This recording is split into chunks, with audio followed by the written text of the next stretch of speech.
안녕하세요. 고등학생 딸을 둔 아빠입니다. 그동안 힘든 일이 많았는데 항상 딸이 있어서 잘 버틴 것 같아요.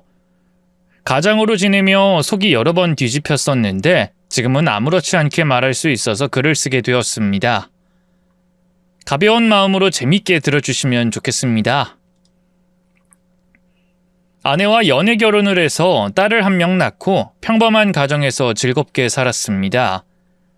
아내는 전업주부고 가정을 책임졌고 제가 홀벌이로 열심히 일했답니다. 큰 회사에서 일하고 있어 경제적으로 힘든 일은 없었어요. 딸이 걸음마를 떼고 뛰어다니며 노는 시기가 될 때까지 무탈하게 살았답니다. 그런데 어느 순간부터 아내가 욕심을 부렸는데 딸이 좀 똑똑하다고 사교육을 아주 심하게 보내더군요. 처음에는 피아노, 영어 학원을 보낸다고 해서 딸에게 의사를 물었더니 다니고 싶다고 해서 보냈는데 학원이 점점 늘어서 6개나 보내더라고요. 여보, 우리 혜림이가 학원을 6개나 다니면 힘이 들겠어, 안 들겠어? 오늘도 학원 가기 싫다고 애가 혼이 빠져 있잖아. 이제 그만 보내.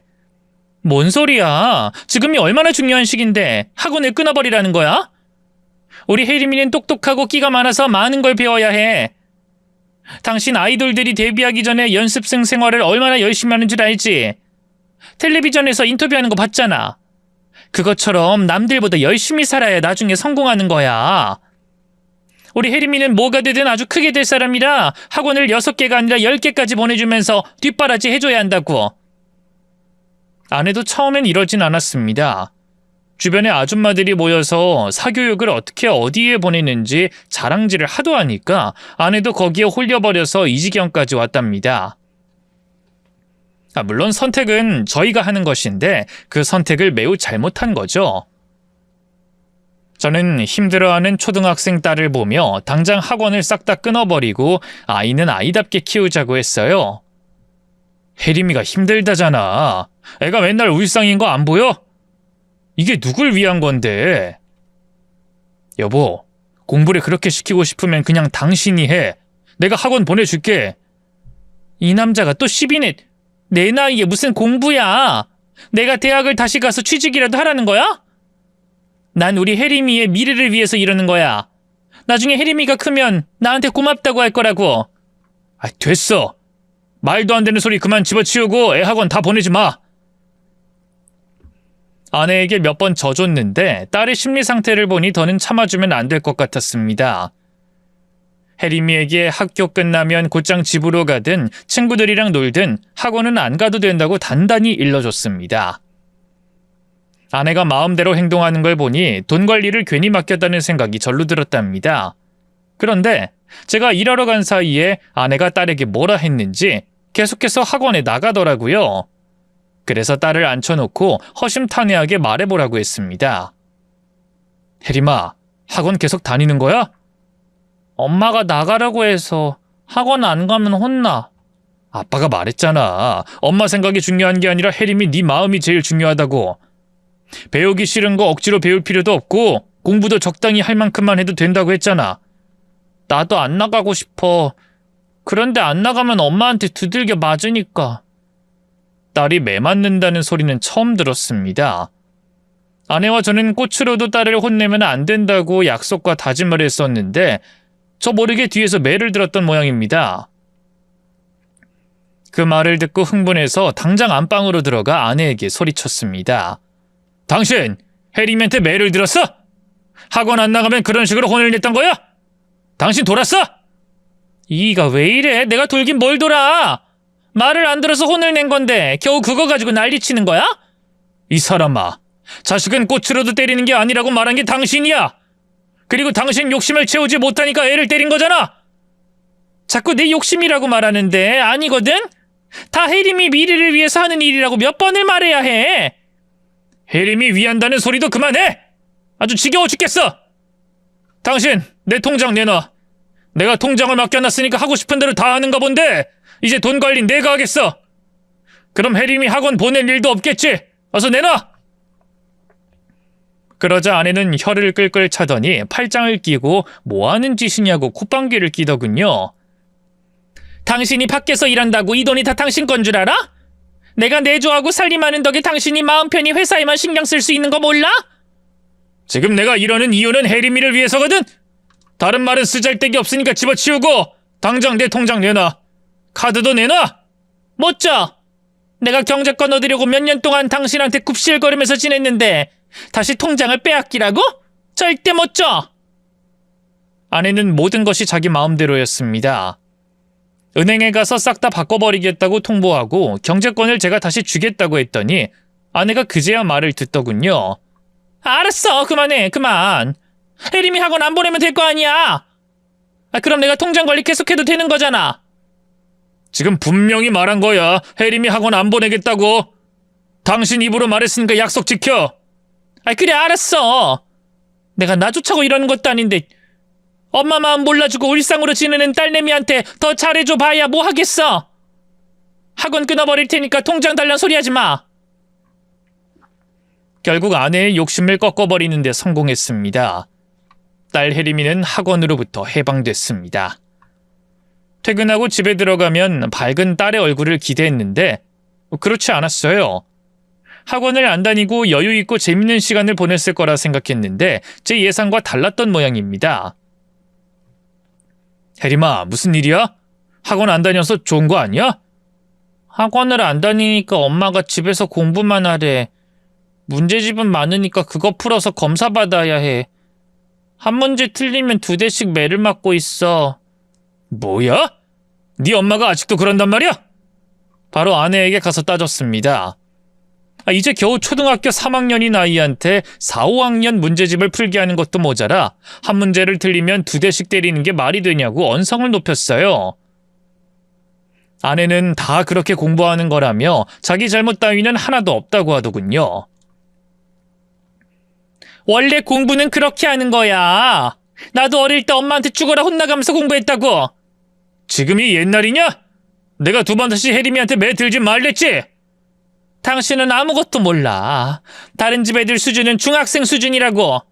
나중에 따라가지 못해서 혜림이가 패배자가 되길 원해? 억지 좀 부리지 마!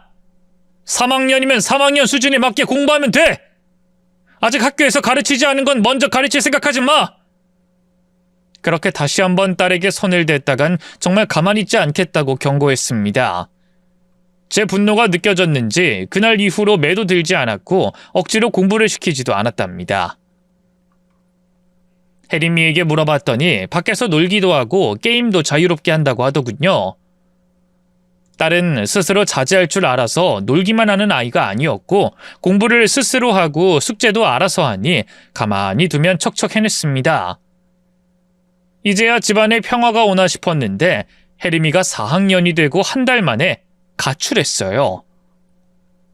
자기를 찾지 말라는 편지 한 장을 써두고 나갔습니다. 가출이라니, 이제 겨우 4학년인 애가 가출? 도대체 혜림이한테 무슨 짓을 한 거야? 당신 또 혜림이를 쥐잡듯이 잡고 매를 들기라도 한 거야? 나 아무것도 안 했거든? 당신이 중간중간 혜림이 건들지 말라고 해서 아예 손을 놔버렸다고. 아무 일도 없었다고 말하는 거야? 그럼 혜림이가 왜 가출을 해? 모르지. 불량한 애들이랑 어울려서 그런 거 아니겠어? 남 이야기 하듯 하네. 당신은 도대체 집에서 뭐 하는 거야? 당신은 아빠가 돼서 한 게 뭔데? 맨날 문제가 생기면 내 탓만 하지. 당신의 그 잔소리 지겨워 죽겠어. 한바탕 다투고 딸을 찾으려고 동네를 이잡듯이 뒤졌습니다. 혜림이 친구들을 하나하나 찾아가서 만나봤는데 아무도 딸이 어디 갔는지 모르고 있더라고요. 경찰에 신고해서 같이 동네를 찾아다녔답니다. 자정 가까울 때까지 딸을 찾지 못하자 점점 심장이 옥죄어 왔어요. 딸에게 무슨 일이라도 생겼으면 어쩌나 걱정하며 바깥을 돌아다니는데 곧 경찰관 손을 잡고 걸어오는 딸이 보였습니다. 학교 근처 나무 밑에 숨어서 덜덜 떨고 있는 걸 발견해서 데리고 왔다네요. 얼른 달려가 딸이 무사한지 다친 곳은 없는지 확인부터 했습니다. 혜림아, 어디 다친 데 없어? 괜찮은 거야? 아픈 데는? 아빠 미안. 아빠가 미안하지. 이리 와 내 딸, 안아보자. 딸이 제 품에 안겨 눈물을 한참 동안 흘렸습니다. 말없이 딸의 등을 어루만져주며 아무것도 묻지 않았습니다. 그리고 며칠 동안 회사에 휴가를 내고 딸과 시간을 보냈어요. 아내도 함께 지냈는데 딸이 많이 불편해하더라고요. 혜림아, 엄마랑 있는 거 불편해? 아빠랑 둘이 나가서 놀까? 어디 가고 싶은 데 있어? 그냥 밖에 나가고 싶어. 엄마가 가까이 있으니까 무서워. 그래, 나가자.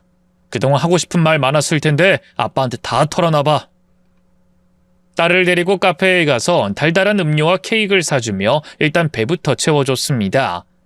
그리고 딸이 한 말은 제 예상대로였습니다. 아내가 공부하라고 어지간히 괴롭히고 매를 들었고 남들과 비교하면서 딸의 자존심을 많이 깎아놨대요.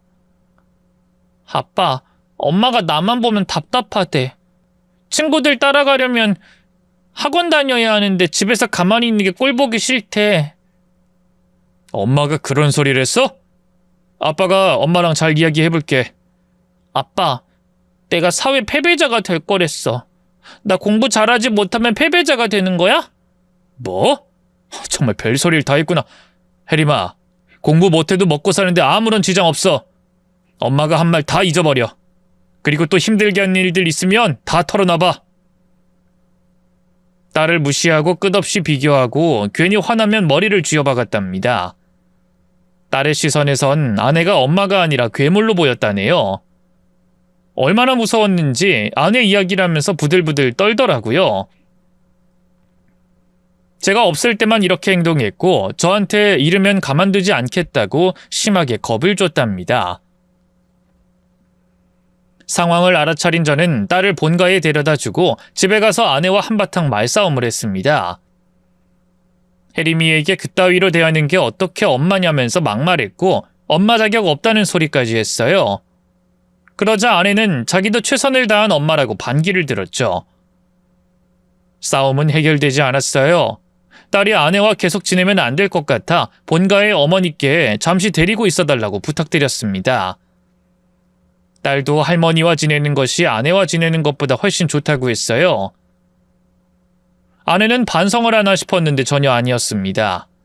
눈앞에 딸이 안 보이니 속이 편하다며 아예 저희 어머니가 평생 키웠으면 좋겠다고 하더군요. 딸은 주말마다 와서 지내고 평일엔 본가에 가서 지냈어요.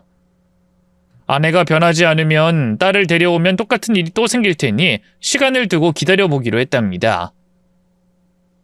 한편 처가 식구로 처제와 처남이 있었는데 둘 다 나이는 30 중반이었는데 제대로 된 직업이 없었어요. 그래서 자주 찾아와서 돈을 구걸했습니다.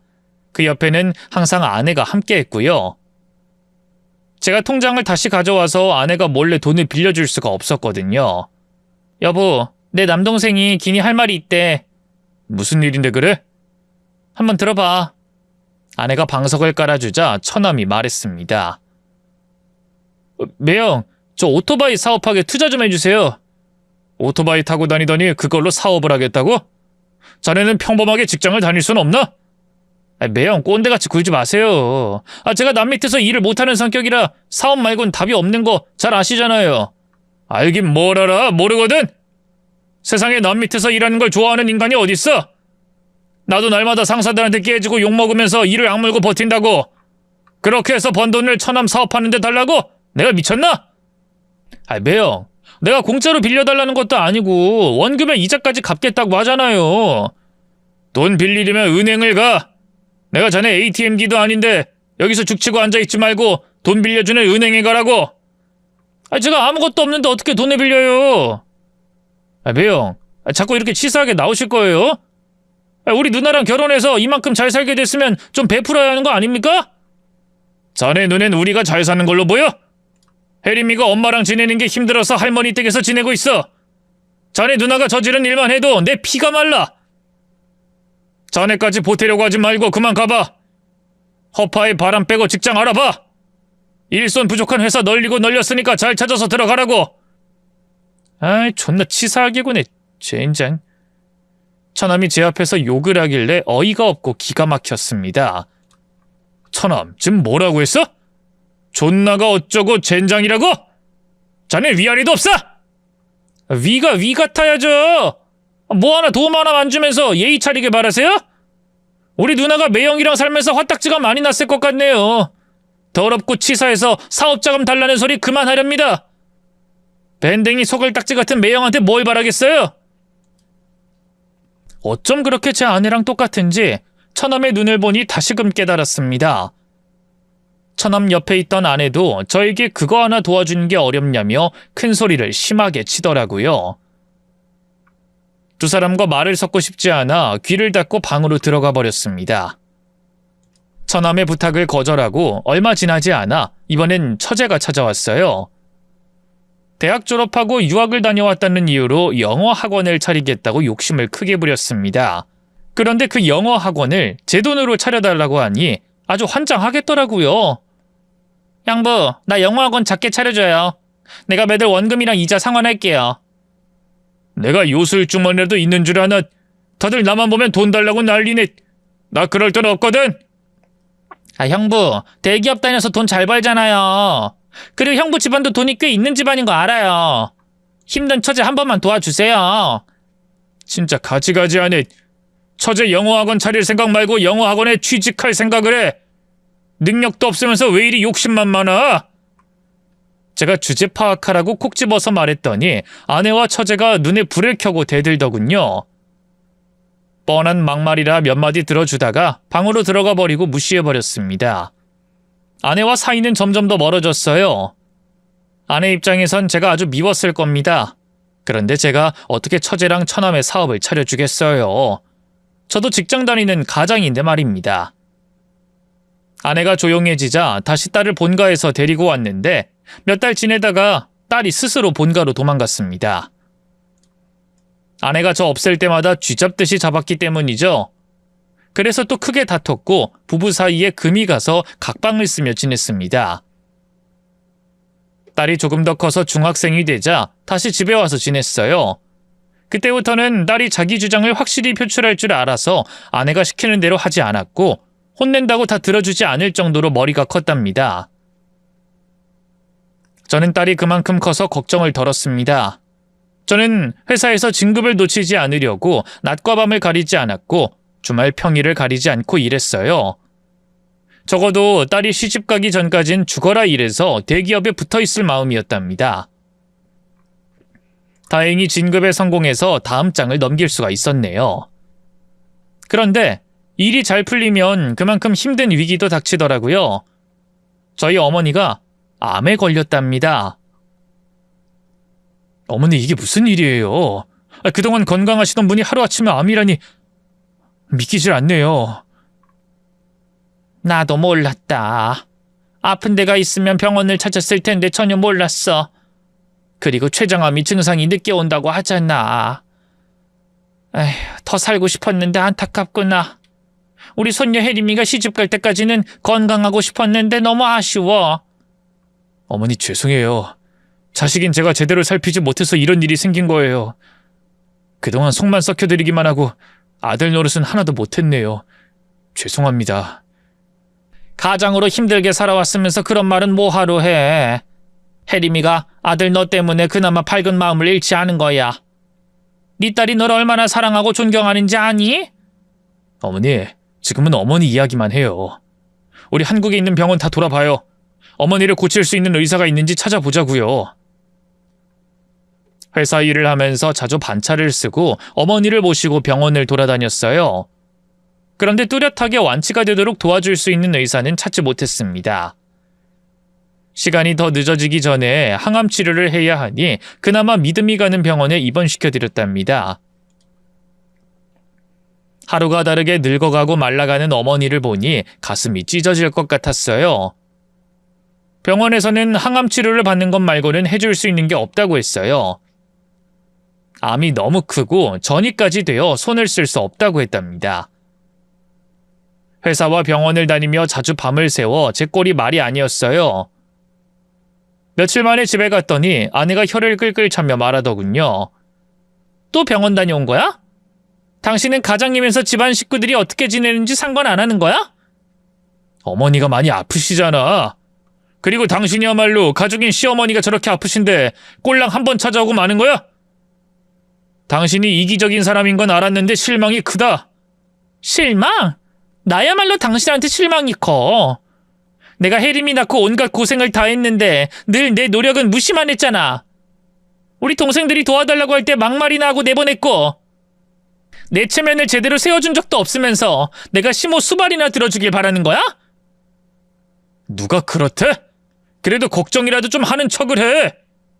나한테 뭘 기대하니? 당신 엄마니까 당신이 돌봐. 효도는 셀프라는 거 몰라? 그래, 내가 괜한 소리를 했다. 각자 셀프로 자기 식구들 돌보자.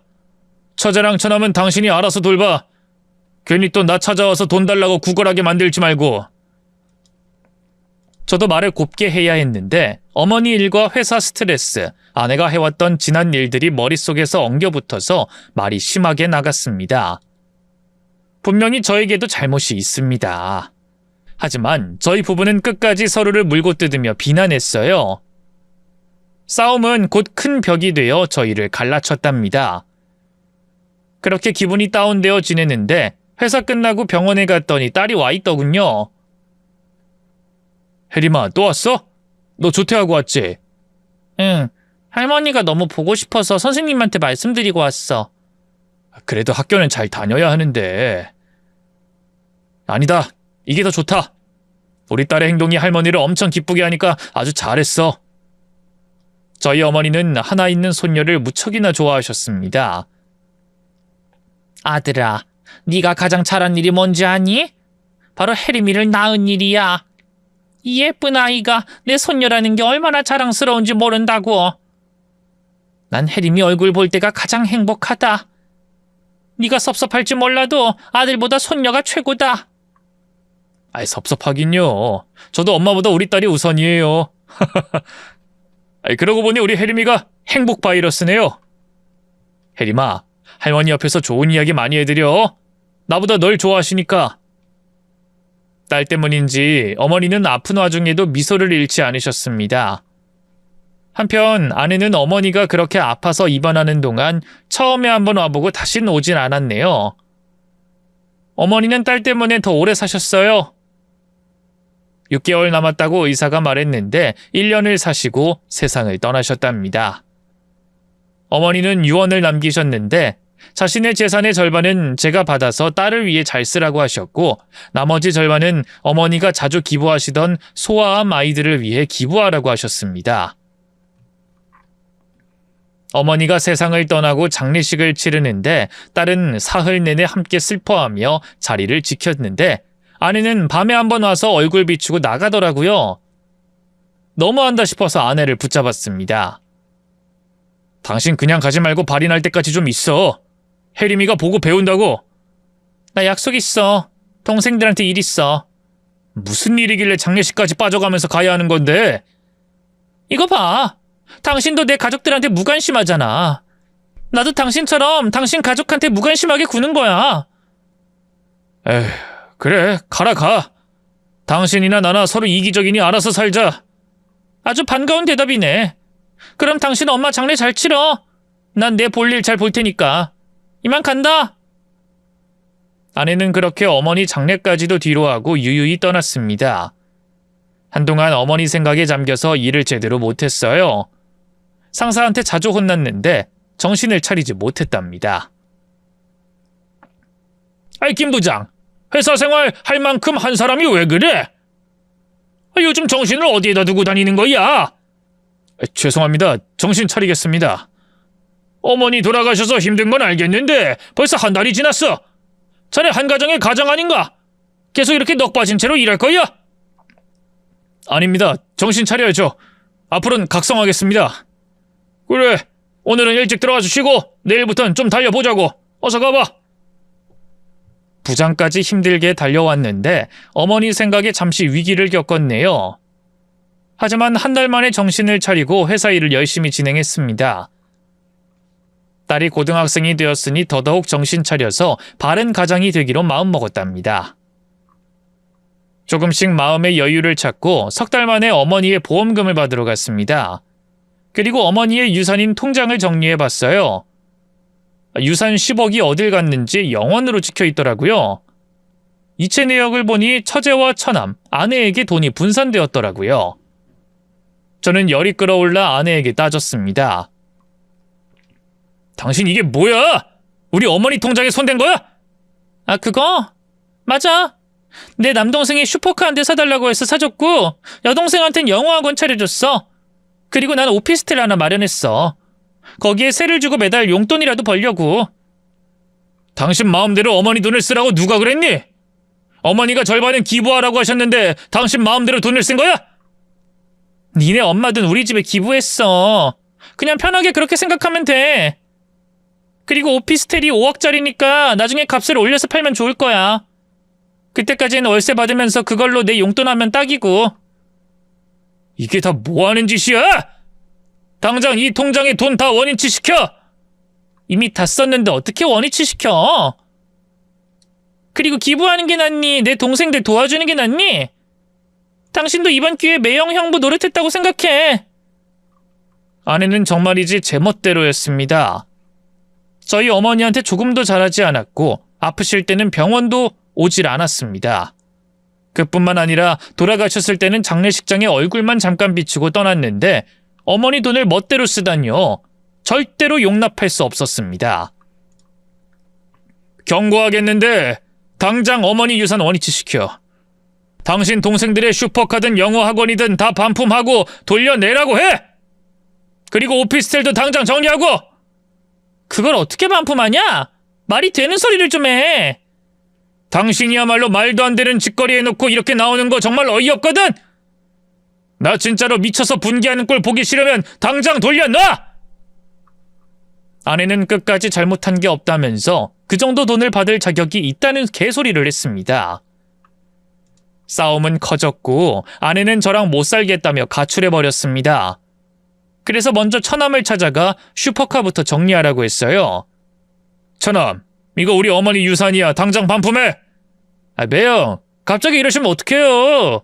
누나가 써도 된다고 사준 건데 줬다 뺏는 건 너무하는 거 아니에요? 난 몰랐던 일이니까 당장 팔아. 더 손해보기 전에 팔라고? 진짜 너무하시네, 매형. 싫어요. 제가 2차 사고 얼마나 행복한데요. 저한테 제 행복을 빼앗아갈 생각하지 마세요. 처남 진짜 말이 안 통하는구나. 진짜 혼 좀 나볼래? 젠장 존나 짜증나게 하네. 매형, 나중에 벌어서 갚을 테니까 그냥 좀 가주세요. 나 여기 오토바이 가게 사장이에요. 직원들이 보는데 쪽팔리게 뭐 하는 거예요? 빚내서 사업하는 주제에 체면 차리고 싶은가 봐? 처남, 진짜 큰일 겪고 싶지 않으면 당장 차를 팔든지 이 오토바이 가게 팔아서 우리 어머니 돈 갚아! 그렇게 큰 소리 내고 처남 오토바이 가게에서 나왔고 이어서 처제를 찾아갔습니다. 영어 학원은 파리만 날리고 있더군요. 처제, 이 학원 내 어머니 유산으로 차린 거 알지? 이거 도로 팔아야겠어. 형부, 이제 막 게시했는데 팔라뇨. 말도 안 돼요. 언니가 받아도 된다고 해서 받은 거란 말이에요. 형부, 돈 때문에 이렇게 치사하게 구는 거 진짜 남자답지 못해요. 매달 돈 갚을 테니까 좀 가주실래요? 퍽이나 갚겠네. 다 집어치우고 내 어머니 돈 갚아. 경고했으니까 확실하게 이해했길 바래. 다음에 올 땐 진짜 험한 꼴 당할지도 몰라. 역시나 처제의 얘도 큰 소리치고 나왔습니다. 이제 마지막으로 아내의 오피스텔이 남았어요. 가출한 아내가 그리로 갔을 것 같아 주소가 어딘지 어렵게 찾았답니다. 주말 오전에 나갈 준비를 하자 딸이 어딜 가냐고 묻더라고요. 아빠 어디가? 엄마한테 가는 거야? 그 오피스텔인지 뭔지 거기에 있을 것 같아서. 할머니 유산으로 마련했다는 거기? 아빠 같이 가자. 나도 가서 엄마한테 할 말을 좀 해야겠어.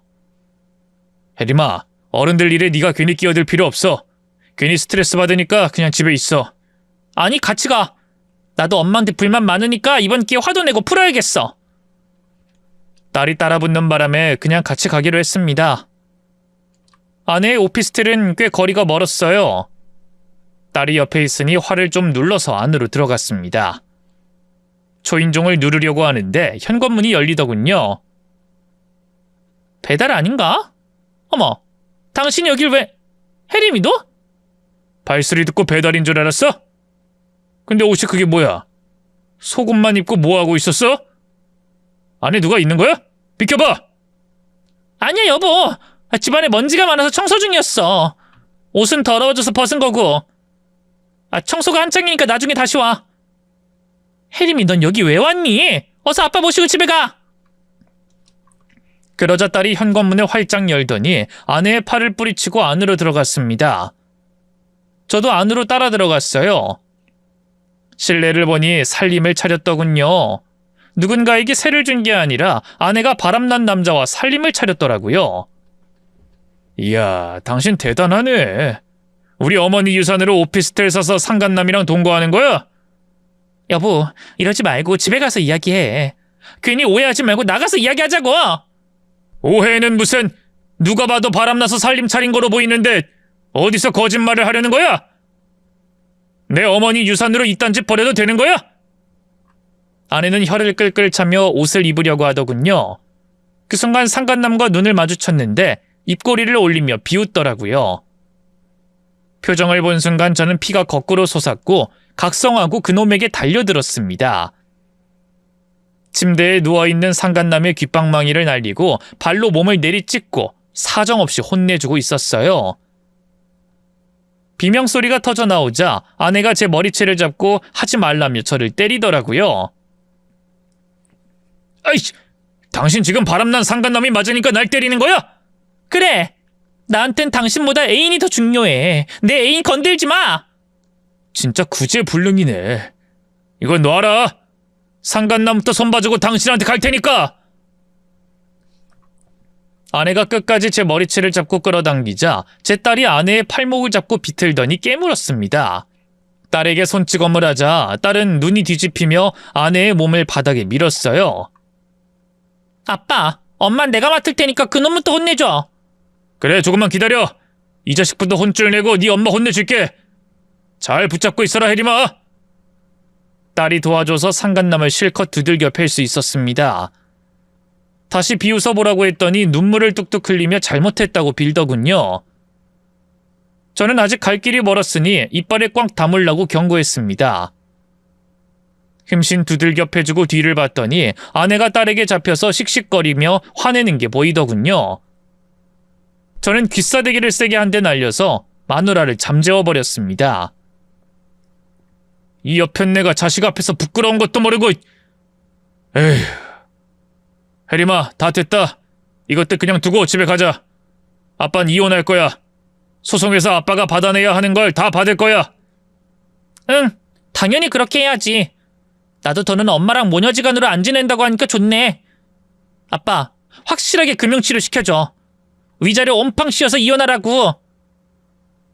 아내와 상간남은 바닥에 널브러져서 정신을 차리지 못하고 있었습니다. 쯧쯧 혀를 차며 딸과 거기서 나와버렸습니다. 이혼 소송은 아주 능력 있는 변호사에게 맡겼어요. 이혼 소송 말고 저희 어머니 유산을 가로채간 혐의로 고소를 했답니다. 이혼 과정은 변호사가 알아서 다 잘해줬기 때문에 아내와 금세 남남이 됐고 어머니 유산 10억도 돌려받았답니다. 돌싱이 된 지 몇 주 만에 처제와 처남이 찾아왔어요. 둘 다 돈이 없는 거지로 돌아갔으니 저에게 사정하러 왔답니다. 매형, 너무한 거 아니에요? 그렇게 갑자기 고소를 하면 어떡합니까? 우리 한 식구였잖아요. 형부, 우리 영어학원이 이제 막 잘 되기 시작했는데 그런 식으로 학원을 팔게 만들면 어떡해요? 나 또 백수 됐다고요. 내가 백수로 썩다가 평생 시집 못 가면 책임질 거예요? 두 사람의 말을 들어보니 여전히 정신을 차리지 못한 것 같더라고요. 그래서 말 대신 뺨따기를 한 대씩 날려줬습니다. 형부 지금 뭐 하시는 거예요? 매형, 이렇게 무식한 사람이었어요? 에휴, 짐승들아. 니들이랑은 사람의 대화로 통하지가 않아서 매를 든 거야. 더는 니들과 가족 아니니까 나가. 내 집에서 꺼지라고! 두 발로 걸어다니는 짐승들아! 처제와 처남은 제 분노에 놀라 뒷걸음질치며 서둘러 도망나갔습니다. 그리고 전처는 상간남과 다른 터로 이사를 했어요. 어디 원룸에 들어가 동거를 시작했다는데 저희 집 근처였나 봅니다. 딸과 데이트를 하고 있는데 그 불륜을 마주치고 말았습니다. 전처가 저희 부녀를 보고 비아냥거리더군요. 꼰대 애비에 싸가지 없는 딸내미가 둘이 뭐하고 노시나? 돈을 도로 가져가면 내가 어떻게 될 줄 알았니? 차라리 잘 됐어. 이혼하고 나니까 얼마나 후련한지 몰라. 비록 오피스텔은 빼앗겨서 아깝긴 하지만 자유롭게 애인이랑 사는 게 훨씬 좋아. 자랑이다. 자식 앞에서 부끄러운 줄도 모르고. 당신 그렇게 살다가 나중에 후회하면 어쩌려고 그래? 혜림이가 당신을 끝까지 거부하면 어쩌려고? 거부? 거부는 내가 해. 저 버릇없는 기집애랑 따로 살게 되니까 속이 다 시원하다고. 꼰대 같은 당신도 마찬가지고. 내가 당신을 벗어나니까 세상이 달라 보여. 얼마나 좋은지 모른다고. 그래, 좋은 세상 만끽하면서 살아라. 그런데 남남인데 이렇게 아는 척하는 거 불편하니까 그냥 서로 모른 척하자. 너 내가 애인이랑 어울리는 거 질투나지? 지금 상황에서 질투를 바라는 거야? 당신 진짜 머리가 어떻게 된 거 아니야? 됐다. 내가 당신을 이해하려고 하는 것보다 그냥 무시하는 게 100번 낫겠어. 혜림아, 우리 다른 데로 가자. 응, 아빠. 저희 부녀가 다른 곳으로 가려고 하자 전처가 딸의 목덜미를 잡아챘습니다. 야, 너는 엄마 보고 인사도 할 줄 모르냐? 이거 놔! 더러운 손으로 어딜 잡는 거야? 뭐 더러워? 내가 널 키워줬는데 말을 그따위로밖에 못해? 다 키워놨더니 엄마한테 이런 식으로 대들어? 아, 키워주기야 했지. 엄마 잣대로 아주 힘들게 키웠지. 엄마가 우리 부녀를 벗어나서 시원하다고 그랬지? 우리도 마찬가지야. 특히 난 엄마 없이 지내니까 몸도 마음도 편하다고. 이게 안 본 사이에 싸가지 국수에 밥까지 말아먹은 모양이네. 제대로 예의 있게 말해. 예의? 이봐요, 그만하세요. 이젠 엄마라고 부르기도 싫으니까 이렇게 이봐요라고 부를게요. 이봐요, 이거 놓으시고 애인이랑 데이트나 하세요. 난 아빠랑 할 일이 많으니까 이 손 치우라고요. 딸이 전처의 손가락을 잡고 비틀자 전처가 악소리를 내며 딸을 노려봤어요. 또 싸움이 날 것 같아 전처에게 손가락을 들며 경고했습니다. 내 딸한테 또 손가락만 대봐. 그땐 니들 10손가락 다 부러뜨릴 테니까. 그 말에 전처가 입을 다물더니 상간남과 등을 돌리더군요. 그렇게 저와 딸은 마저 데이트를 하고 집으로 돌아갔습니다. 그리고 석 달이 지나자 딸이 저에게 제안을 하나 했습니다. 아빠, 1살이라도 젊을 때 여자 사귀는 게 어때? 아빠 세장가 가라. 뭐, 세장가? 말만 들어도 징그럽다. 내가 무슨 세장가야. 아빠는 혜림이 너만 있으면 돼. 아니야, 난 몇 년 뒤에 성인이잖아. 아빠랑 잘 어울리는 아줌마 만나서 재혼했으면 좋겠어. 우리 딸이 왜 이럴까? 아빠는 진짜 재혼 생각 없는데. 아빠, 나중에 나이 들어서 후회하지 말고 하루라도 젊은 때 새 여자 만나. 내 말 새겨 들어줘. 딸이 진심 어린 눈으로 말하길래 고개를 끄덕였습니다. 그래, 좋다. 아빠가 하루라도 젊을 때 애인 만들어 볼게.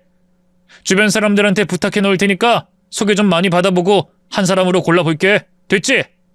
응, 바로 그거야. 나중에 나 시집가고 아빠 혼자 살 걸 생각하니까 엄청 걱정되더라고.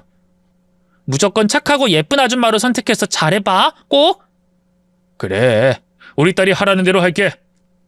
우리 딸 덕에 새롭게 연애하게 생겼구만. 저는 딸의 말을 새겨들었고 진심으로 연애할 마음으로 주변 지인들에게 여자를 소개해달라고 했습니다. 얼마 뒤에 매우 예쁘고 현명한 사람을 만났네요. 전처와 이혼한 지 1년이 지나고 연인과 재혼하려고 집을 알아봤어요. 물론 딸도 같이 살 집이었죠. 전처와 살던 집에서 새 살림을 꾸리는 게 찝찝해서 이사를 하는 거였습니다. 저희 세 사람은 같이 집 구경을 하다가 마음이 일치하는 집을 계약했답니다. 그리고 곧 이사하는 날 짐을 빼고 있었는데 전처가 찾아왔습니다. 피죽도 못 먹은 꼴로 와서 하는 말이 자기랑 같이 살아달라고 하더군요. 정말 기가 막혔답니다. 여보, 혜림아, 둘이 어딜 가는 거야? 이사가? 당신이 여긴 웬일이야? 무슨 용건으로 왔어? 용건이라니, 내가 혜림이 엄마인데 딸을 보고 싶어서 왔지. 입에 침이나 바르고 말하시지. 내 딸한테 남남이 돼서 좋다고 떠든 게 누군지 기억 안 나? 그땐 내가 이혼하고 화가 많이 나서 한 소리야.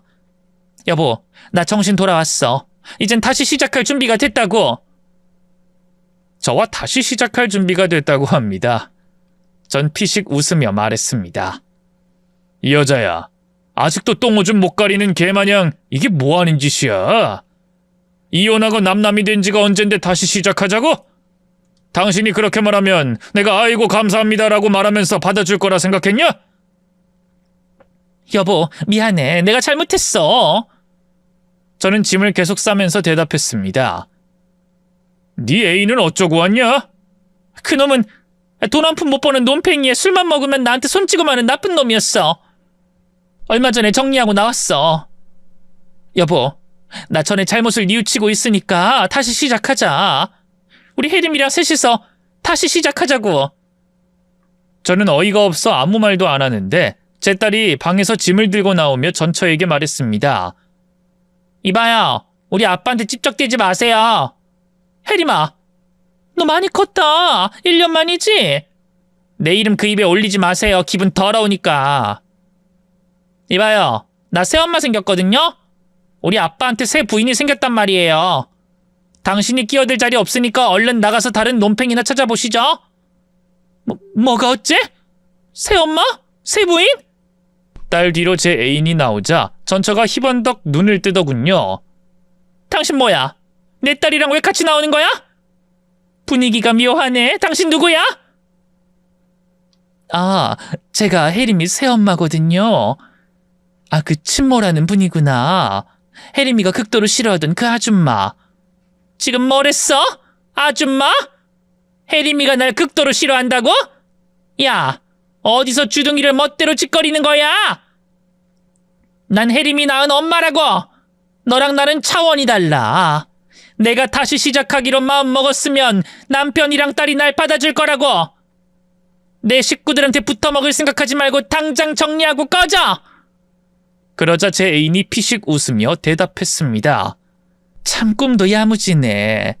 아줌마, 우리 새 식구 새로 시작하는데 방해하지 말고 논팽이나 꼬셔서 원룸에서 사세요. 아줌마한텐 그게 딱 어울리니까. 제 애인이 현명하기도 한데 기도 세서 절대로 싸움에서 지는 성격이 아니었습니다. 아, 뭐 그렇다고 해서 전처의 꼬장과 비슷할 거라 생각하진 말아주세요. 정말 착한 사람입니다. 아무튼 애인이 확고하게 선을 그으며 나가라고 경고하자 전처가 팔을 걷어붙이더군요. 싸워보자고 들이대려고 하길래 제가 가운데 서서 말렸습니다. 이 여자야, 여기가 어디라고 찾아서 남의 행복을 들쑤시고 그래? 당신은 남이야, 남! 당신이 바람나서 이혼한 거 잊었어? 물론 다른 문제도 많았지만 헤어지게 된 결정적인 이유는 당신의 외도라고! 그래서 반성한다고 했잖아! 나 정신 차리고 돌아오겠다고! 당신과 혜림이랑 같이 살고 싶단 말이야! 그런 기회는 절대 없어! 난 분명히 말했어. 당신은 우리랑 아무 사이도 아니니까 괜히 끼어들지 마! 그러자 전처는 돌아서는가 싶더니 재빨리 제 애인에게 달려들었어요. 그런데 바닥에 자빠진 건 애인이 아니라 전처였습니다. 뺨 한 방에 그냥 주저앉아 버렸답니다. 내 인생이 이렇게 될 줄이야? 여보, 혜림아, 나 다시 받아주면 안 돼? 혜림아, 엄마가 잘못했어. 딸은 대꾸하지 않고 이삿짐 직원에게 짐을 건네줬습니다. 아저씨, 이거 중요한 거니까 조심히 다뤄주세요. 이삿짐을 사다리차로 내리면서 전처를 잡고 현관 밖으로 밀어냈습니다. 우리가 어디로 이사 가는지 알아낼 생각하지 마. 다신 찾아오지 말라고. 이삿짐이 거의 다 빠지고 사다리차가 마지막으로 올라왔습니다. 그런데 이사 직원과 저희 세 사람은 깜짝 놀랐어요. 전처가 사다리차를 타고 올라왔답니다. 무릎을 꿇은 채로 두 손을 싹싹 빌더군요. 아, 깜짝이야! 이 여자야, 사다리차가 당신 타라고 있는 게 아니야! 그거 위험해! 당신은 겁도 없어? 몰라. 위험하든 말든 난 내 마음을 꼭 전해야겠어. 여보, 혜림아, 마지막 기회를 줘. 아직 저 여자랑 살림 차린 거 아니니까 한 번만 더 생각해줘. 친엄마이자 전처인 내가 정신 차렸으니 나랑 같이 사는 게 더 나을 수도 있잖아. 이렇게 빌게. 나 자존심이 이거 뭐고 다 내려놨어. 진심으로 정신 차렸으니까 다시 받아줘. 그래서 저는 일부러 생각하는 척 했어요. 손가락을 턱에 가져다 대고 하고 소리를 내고 생각하고 대답을 시원하게 했습니다. 아무리 생각해도 당신과는 안 돼. 내 애인이 없다고 해도 호래비로 살면 살았지 당신과 재결합은 못해. 이만 끝. 아저씨 오라이. 사다리차 내리세요. 나쁜 놈아. 지금 나 놀리냐? 내가 이만큼 했으면 좀 넘어와야지. 저에게 달려들려고 사다리차에서 나오려고 하자 제 애인이 전처의 머리통을 가격했습니다. 그리고 애인이 큰 소리로 말했어요. 사다리차 내려주세요. 오라이. 그리고 이 여자 다시 올려보내지 마세요. 그러자 전처는 다시 사다리차를 타고 천천히 내려갔습니다. 안 돼. 아직 끝난 게 아니야. 여보, 혜림아. 나 다시 돌아갈래. 저와 딸은 베란다에 고개를 내밀고 내려가는 전처를 향해 손을 흔들었습니다. 다시 올라오지 마. 그리고 또 찾아오면 경찰에 신고해버린다. 이봐요. 우리 아빠랑 나는 댁을 받아줄 마음 없거든요. 평생 혼자 외롭게 사세요. 전처는 아파트 1층 앞에 도착했는데 다시 사다리차를 올려달라고 소리를 고래고래 질렀습니다. 하지만 이삿짐 직원이 거절하며 쫓아냈답니다. 전처의 사다리차 사건은 아직도 저와 딸이 깔깔 웃으면서 회상하곤 한답니다. 새로운 곳에 이사를 해서 애인과 혼인신고를 하고 새롭게 시작했습니다. 딸은 새 아내에게 엄마 하면서 잘 따르고 허물없이 잘 지냈고요. 새 아내는 성격이 정말 좋기도 하고 집안이 부유해서 돈 가지고 다툴 일이 하나도 없었답니다. 아, 참고로 저희 어머니의 유산의 절반은 어머니의 바람대로 기부를 했어요. 그리고 나머지 절반은 나중에 혜림이가 더 크면 주려고 저축해뒀답니다. 딸이 곧 고3에 올라가는데 저는 대학에 못 가도 상관없다고 일러주고 있어요. 스트레스 받지 않고 건강하기만 하면 된다고 강조하고 있답니다. 그리고 아내는 딸에게 얼마나 잘 챙겨주는지 제가 부탁을 할 필요가 없어요. 한 번의 결혼 실패를 했지만 비로소 제대로 된 행복을 찾은 제 이야기는 여기서 끝이 나네요. 아직 얼마 되지 않았지만 새 아내와 딸과 셋이 미소가 꺼지지 않는 날들을 보내도록 하겠습니다. 인생은 짧다고 하면 짧지만 길다고 생각하면 아주 깁니다. 저처럼 속 끓이고 이혼까지 하신 분들은 부디 빨리 다른 짝을 찾으시길 바랍니다. 그럼 저는 물러가겠습니다. 경청해 주셔서 고맙습니다. 안녕히 계세요.